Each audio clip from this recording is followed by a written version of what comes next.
Hi,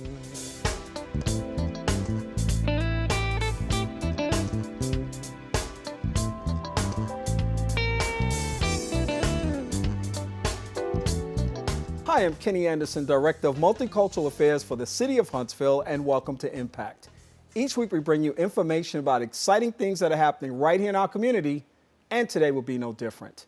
You know, one of the most important things any family or person can do for themselves is to have a disaster preparedness plan just in case the unexpected happens. We live in a community where that typically happens during certain times of year, but it can really happen at literally any time of the year in our lives. Well, there is an amazing event that's coming up here called the Urban Living Expo 2017 that is designed to address some of those issues and provide some answers. Joining me today is Mr. Robert Spencer. He is an Urban Regional Extension Specialist with the Alabama Cooperative Extension System, and he's also co-chair of this year's Urban Living Expo. Welcome to the broadcast. Thank you. Tell us a little something about what this event is all about. Well, as you mentioned, this is not just a weather awareness event, but it's also prepare for this by having a plan in case of a tornado, in case of a fire, and man-made or natural disaster. And so on top of that, we also want to encourage people to think about practicing some of these things, not just have a plan, but maybe do a dry run. What if there was a fire in the house? How would we escape? What if there's a tornado? Where would we seek shelter? You know, what if there was an earthquake? What would we do right there? So we want them to be prepared in the aspect they know where all their financial records are, where their medicines are, who to contact. You know, Red Cross gets called in a lot of things, but I've learned through the past year in planning this that we have quite a few organizations out there that are ready to help in case of a disaster. Yeah, you know, like most anything in life, early preparedness or early detection, as in the medical community, is really the key to solving and addressing some of these issues. And I think that one of the most important things about this Urban Living Expo is that not only do you cover a spectrum of possibilities, but you also kind of give people a toolkit for success. So you kind of say, hey, what if X, Y, Z happens? Well, here's some possible solutions to that. And this is really an event that evolved from another event that you used to do. Tell me something about that. Sure. In 2011, the Cooperative Extension System at the Agribition Center there on Moores Mill Road did a very similar event along the lines of disaster preparedness, and we had over 400 people come through that, and that's pretty good for a first-time event. We started developing the partnerships, and so the program evolved. We kind of focused on Urban Living Expo for a few years, but then we got to realizing all the natural disasters we've had here kind of warrant doing this program again, so we may continue to do it into the next few years. Yeah, and you mentioned 2011. Of course, that was a very significant year, April of 2011. People that were in this community, as well as many places around the South and throughout the nation, will remember that day as a super outbreak of tornadoes that day. Some of the strongest tornadoes ever measured were actually a part of many of our experiences. I think 2 came through the Huntsville community, Huntsville-Madison County. Yes. And like many other things that are memorable, most of us remember not just the experience of that day, but the outcome of that day, where for many days and for some people, many weeks, they were without electricity. And people were forced to learn who their neighbors were and play nice and find out ways that they can actually begin restoration in their communities. And we don't want to wait till disaster strikes for that to happen, but there are also some very basic things that people should probably have in case of disaster. What are some of those things? Sure. What you want to do is take the time to think out in a disaster situation, like I said earlier, whether it's a tornado or a fire, something like that. What would I need to be thinking about? My financial records, personal records? What about the medical records? What about your pets? That's the other thing that we addressed in this event, or going to address in this event, is in case of a disaster, what about exotic livestock? What about farm livestock? What about your dogs and cats? What are you going to do with those? Because we saw some disasters probably in 2011, 2010, 2008 took place down in Mississippi with one of the hurricanes. They had to take and evacuate not just the people, but their pets as well.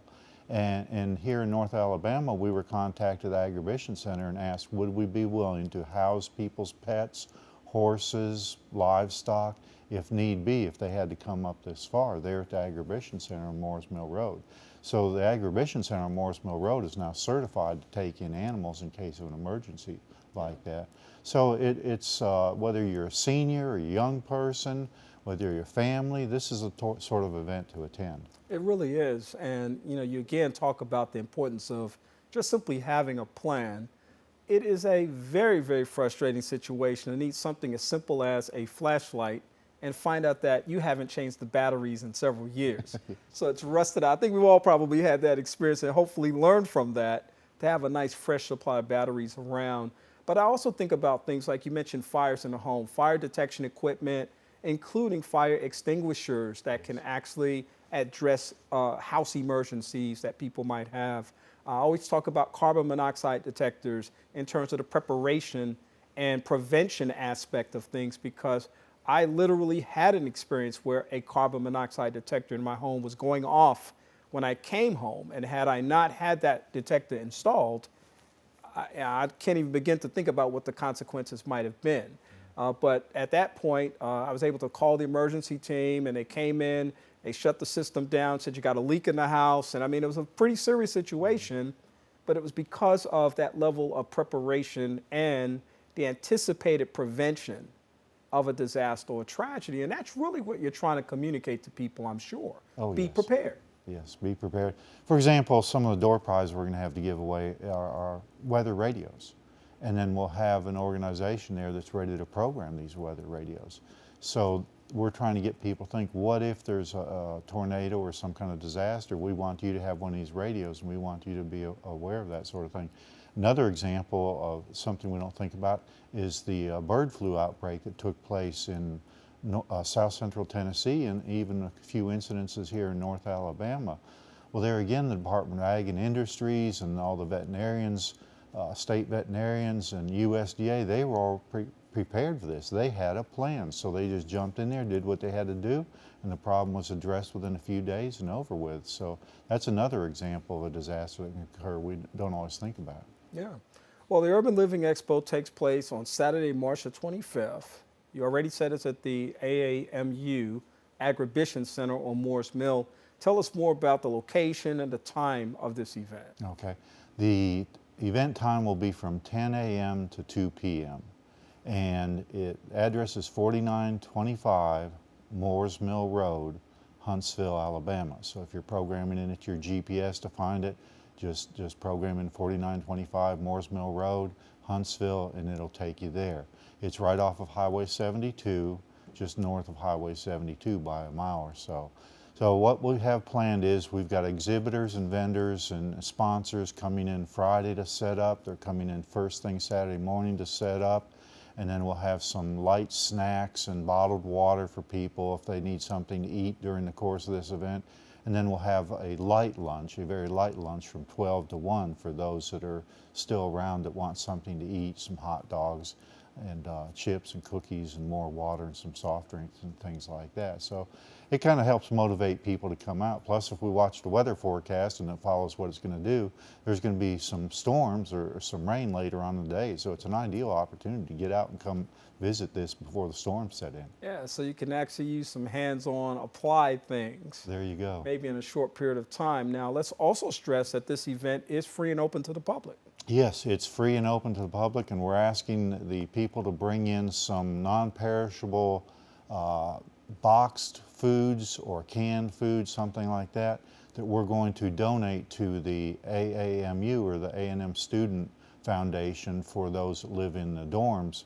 Some food items for them to have. Keep in mind, they can't cook anything in there, but they can warm things up in microwaves. So they don't use pots and pans or hot plates or things like that, but food items that can be warmed up and or prepared in a microwave, you know, kind of like good old ramen noodles.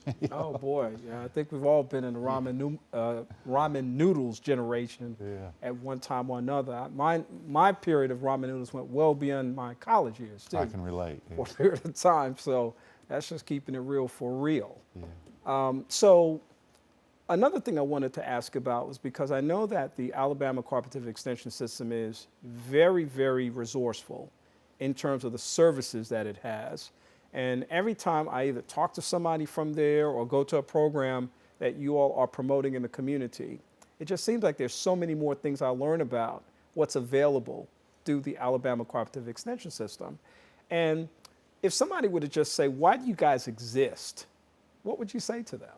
Well, you know, a lot of people are familiar with Alabama Cooperative Extension System or even the Tennessee Extension System, and they're familiar with the agriculture aspect, the livestock, the row crops, the vegetables, or a lot of people know them for the 4-H and youth development.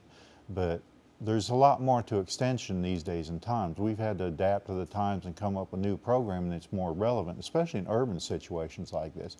We've had to address things like small-scale gardens, raised bed gardens, where communities or households can set up a small garden plot and benefit from this. We've got the economic development aspect, where we teach people about becoming better business managers, how to start a business, how to manage your business budget and things like that. And like I said, we have the 4-H and youth development. We have some other areas, our reading literacy, where we address, teaching people how to read and comprehend things. And we've even started addressing, there again, changing with the times, programs like grandparents as parents. Because these days and times, we've seen a lot of grandparents have to take over where their children, for one reason or another, have to turn over the grandchildren to the grandparents, and the grandparents are going, I retired to enjoy a quality of life. Now here I'm having to raise my grandchildren, but it's good that the grandparents have the grandchildren and the grandchildren have the grandparents, because that builds a good relationship. So we're trying to provide a quality of life in all different aspects for people. Yeah, and for the most part, your services are free.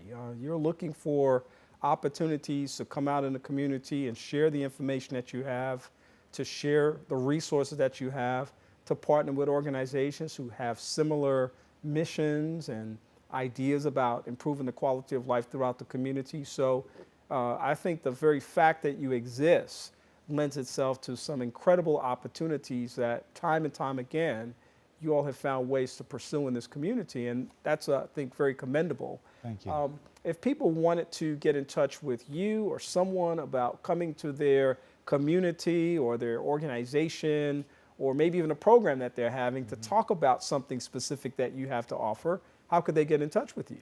Well, number one, keep in mind that extension offices are located in every county. I happen to work out of the state office at Alabama A&M University, and I can give you my phone number, and then I'm going to suggest a website. And if I don't have the answer, I'll probably refer you to somebody else that works in the area that they're interested in. My phone number is 256-372-4983. That's 256-372-4983. Or the other thing they can do is go to the website, and that's www.aces.edu, and that'll take you to the main extension website, that aces.edu. Or you can go to the aces.edu/urban, and it'll take you to the programming we have through Alabama A&M University. Because keep in mind, we work with all land-grant universities. Cooperative Extension consists of Auburn University, Alabama A&M University, and Tuskegee University. So we work with all the universities here in the state. And like you said earlier, if it wasn't for these partnerships that we have with the different organizations and all different public health, American Red Cross, different things like that, we couldn't accomplish some of the amazing things you were referring to. So. Yeah, absolutely. And just the simple fact that you have this vast network allows you to be able to reach out in ways that other people cannot. So again, you serve a very valuable service to this community and beyond, and we're certainly glad for your existence. We're also glad about the Urban Living Expo that takes place on March the 25th, 2017. And once again, for more information, they can go to? They can go to www.aces.edu/urban, and it has all the information you need on this event we have coming up Saturday on disaster preparedness. All right, fantastic. Robert Spencer is Urban Regional Extension Specialist. That's a big title. Yeah, the interesting thing is, here I'm involved in this disaster preparedness program, and my specialty is goats, sheep, and rabbits. So in extension, we have to wear many hats. Not only do I deal with goat and sheep and rabbit producers on a regular basis and some backyard poultry producers, but when it comes to stepping up to the plate to putting on a quality program like this, I'm behind it 100% because I think this is a good thing, and I support all the extension programs we have as best as I can because there's such a huge variety of programs, and after all, it's all about the public. We're trying to serve the public. Absolutely. And we always say teamwork makes the dream work, so that's terrific. And as co-chair of the Urban Living Expo, of course, we're very glad that you've had this chance to come and share with us today. Thank you. Thank you for being a part of our conversation today, and we hope that you have enjoyed the information that was shared. You can see a video of this broadcast on our Facebook page, which is Impact with Kenny Anderson, where you can not only see that video, but also some clips of what happens once the camera stops rolling. We hope that you'll tune into our next broadcast. In the meantime, have a good day, and we'll talk to you soon.